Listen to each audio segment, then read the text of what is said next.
So here I am again. This is Lincoln's tomb. You know, it's nice to come here on a day when it's nice and quiet. I'll tell you what, the flag here, you might be able to see it, that was donated from Richard Nixon. That's the presidential flag. Only a sitting president of the United States can give a presidential flag, and that was given here to the tomb. One of the things I like to come here and think about and reflect on is how Abraham Lincoln, he stood for principles. You know, he was, excuse me there, he stood for principles.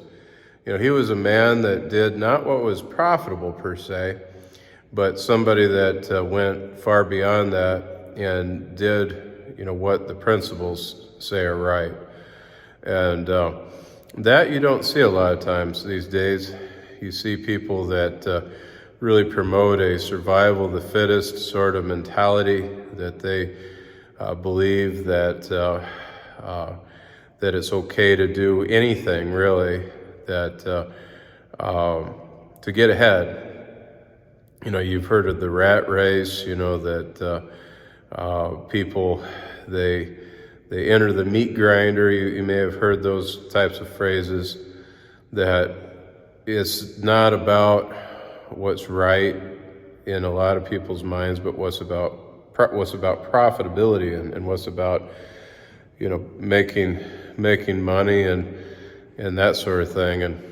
And see, you know, Lincoln, he was not this great big industry captain. That's one of the things to know. He was somebody that he did indeed, you know, work at the Lincoln Berry store in New Salem, and he did other jobs too, but you know, he was not somebody that really took that upon himself to drive enormous profits with it, and you know, created this giant, you know, chain of Lincoln Berry stores, and that never happened. You know, instead he was the kind of guy that what he did is if he shortchanged somebody, that he would, and I mentioned this before, you know, walk miles and maybe give them, you know, the fractions of a cent or whatever it was that he shortchanged them. And, you know, because he was about doing what's right. And that's where we really need that, you know, it set the captive free, to free the slaves, and which he did.